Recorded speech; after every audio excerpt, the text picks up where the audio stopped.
Disparition de la diversité biologique, dégradation des mers et des océans, changement climatique, pollution, espèces envahissantes, maladies émergentes, tout le monde en parle, mais qu'est-ce que tout cela veut dire réellement? En quoi cela nous concerne? Comment pouvons-nous agir pour sauver la planète? Ce sont des sujets complexes que nous vous proposons de découvrir en 18 épisodes.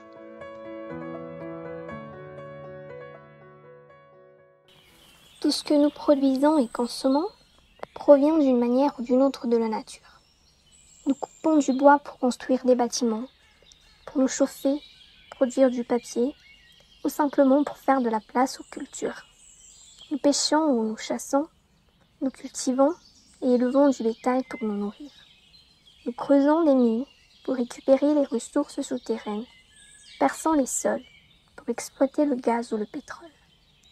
Oui, la nature nous procure de quoi satisfaire nos besoins. Mais en ne respectant pas sa capacité de régénération, nous épuisons les ressources naturelles plus vite qu'elles ne peuvent se reconstituer. On estime ainsi qu'en 7 mois, l'humanité a englouti l'ensemble des ressources que la Terre peut théoriquement générer en un an. Cette date est appelée le jour du dépassement de la Terre. Et chaque année, ce jour tombe un peu plus tôt. Comment épuisons-nous chaque jour davantage les ressources de la Terre? Les forêts tropicales sont rongées par la surexploitation du bois, pour en faire du papier, du carton, tirer de l'énergie, par le développement des villes et surtout par l'agriculture, huile de palme, soja. Les sols se détériorent au point de devenir stériles et inutilisables. Cela met en péril les ressources alimentaires de tous les êtres vivants. En cause, l'agriculture intensive, l'exploitation minière, le développement des infrastructures et des villes, etc. La surpêche provoque la disparition de nombreux poissons. Le thon rouge, par exemple, est aujourd'hui gravement menacé, mais toujours largement consommé. L'eau douce est absolument vitale, mais le gaspillage, la pollution, la surexploitation et l'irrigation conduisent à des pénuries. Imaginez ce qui se passe dans les pays qui en manquent naturellement. Les espèces animales et végétales disparaissent. La liste rouge de l'Union internationale pour la conservation de la nature répertorie les espèces menacées sur la planète. Ainsi, plus de 40% des amphibiens, 10% des oiseaux et 25% des mammifères sont menacés d'extinction au niveau mondial. C'est aussi le cas pour plus de 30% des requins, des raies, des coraux ou des conifères. On parle beaucoup de notre empreinte écologique, mais qu'est-ce que c'est et comment la mesure-t-on?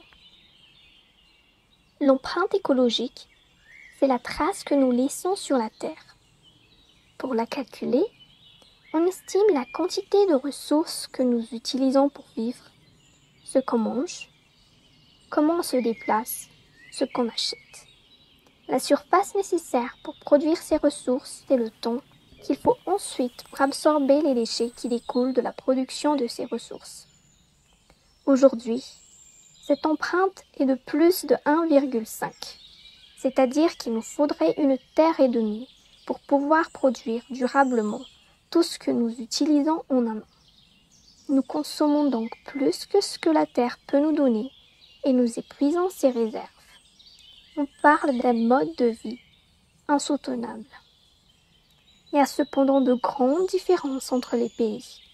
Les pays développés, qui consomment beaucoup d'énergie et de biens, ont une empreinte très forte, tandis qu'en Afrique, la plupart des pays n'ont pas encore dépassé leur biocapacité, mais ils s'en rapprochent rapidement. Alors, quelles sont les causes qui menacent aujourd'hui la biodiversité? On peut les classer en 5 groupes principaux. Tout d'abord, la perte de l'habitat. C'est la menace la plus importante. Elle met en péril plus de 80% de toutes les espèces. Ensuite vient la pollution. Produits chimiques, combustibles fossiles et plastiques. La pollution nuit aux espèces à travers leur alimentation, leur reproduction, la viabilité de leur environnement. Les changements climatiques ensuite bouleversent tous les aspects de notre vie et menacent la biodiversité. La surexploitation et le braconnage sont également des causes de la disparition de la biodiversité. C'est la récolte excessive des espèces à un rythme plus rapide que leur capacité de reproduction naturelle. Pour finir, les espèces envahissantes. Souvent introduites par l'homme, elles menacent les espèces naturellement présentes dans un écosystème. On le voit, toutes ces menaces sont liées, d'une façon ou d'une autre, à l'activité humaine. Comme la population humaine continue de croître, ces pressions ne cessent d'augmenter. Et pour nous sauver, il faudra un changement radical de nos habitudes de vie. C'est ce que nous verrons dans le prochain épisode.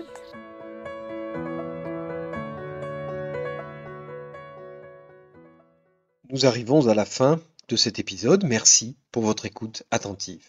Rendez-vous sur www.youth-conservation.org pour en savoir plus et découvrir toutes nos ressources dédiées à l'environnement et à sa préservation. À bientôt pour un prochain épisode.